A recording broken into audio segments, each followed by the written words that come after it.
Captain America Brave New World is the shameful Marvel joke that just keeps getting better with time. As anyone who watches my videos on this train wreck knows, a while back we got some pretty terrible plot leaks from test screenings that managed to slip under most people's radar. It sounded like a distorted political mess that even Marvel wouldn't be stupid enough to go through with, but now it seems like those plot leaks weren't as out there as some people might have thought.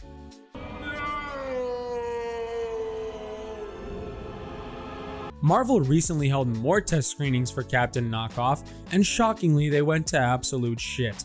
There's a lot to talk about in these new details, but overall this sounds almost identical to the previous round of plot leaks, which really makes you wonder what the point of reshooting the entire movie was if they weren't changing a damn thing. There are some minor changes, but honestly I don't think they make this movie sound any better, nor do they justify the insane amounts of money they spent making this thing. The biggest change seems to be that Marvel removed the whole D-list Avengers Assemble scene at the White House. Maybe that's because they realized that nobody gives a crap about She-Hulk or Shang-Chi, so seeing them come to help Sergeant BLM fight the system wasn't gonna give them the thunderous applause they fantasized about. Bringing in characters from movies that flopped and shows that nobody watched sounds like an incredible strategy to me, so I don't see why that wouldn't work. Is this a joke? Is this a joke? It seems they replaced that scene with Sam and Red Hulk destroying the White House in a 1v1 fight, and this interaction is worth discussing above everything else for multiple reasons. First off, just like the last round of leaks, this tells us they're leaning very heavily into the whole January 6th and Trump thing. The fight supposedly evokes imagery of that day, and just look at what Sam tells President Ross once he's in jail. I mean, come on man, seriously? Just call him Trump at this point. Don't insult the audience's intelligence by pretending it's some kind of high art metaphor.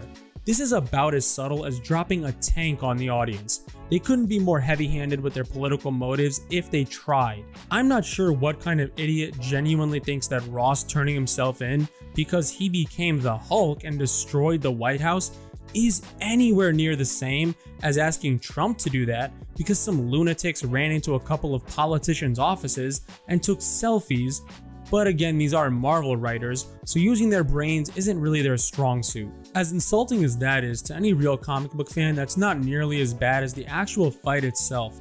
Even though the actors claim the movie has multiple Hulks, leading some people to think Bruce Banner would show up, when in reality based on this cut of the film it seems to be Amadeus Cho, who's barely a cameo. Apparently Sam single-handedly defeats Red Hulk, and just like I predicted, he takes multiple hits that should have easily killed him.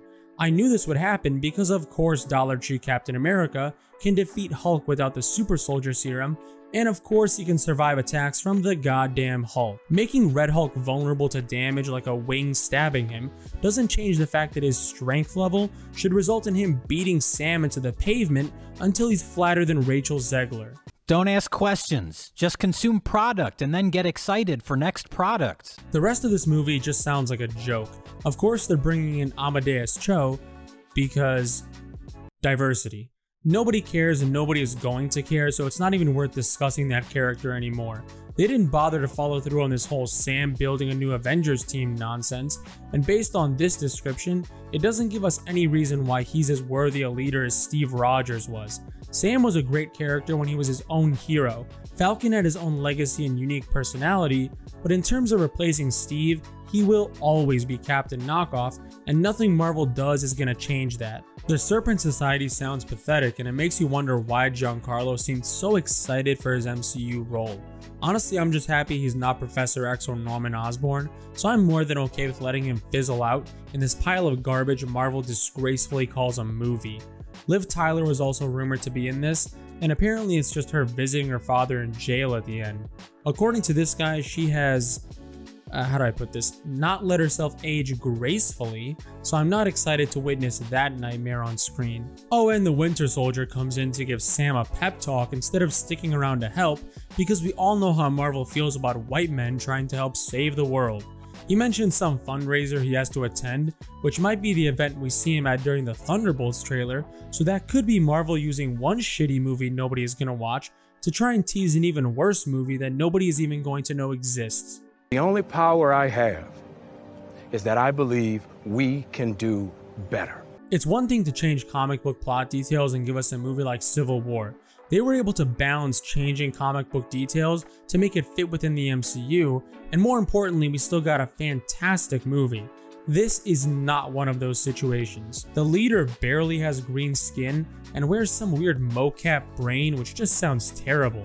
The adamantium plotline seems forced, like Marvel is just trying to prove to everyone they definitely didn't forget about the Celestials stuck in the Earth, even though they ignored it for almost 4 years, and of course their stans will eat it all up and pretend Marvel has some huge plan that certainly hasn't changed a dozen times in the last few years. I'm done.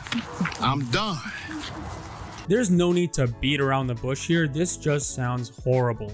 The weird shoved in political BS, the ridiculous fight between a human in a wingsuit and a literal Hulk, and the enormous changes to comic book canon all come together to form one hell of a garbage MCU movie.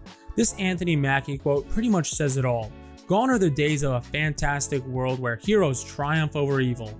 Now we're entering a new world where movies are just a liberal's wet dream about their DEI heroes beating up the people they disagree with and hate in real life.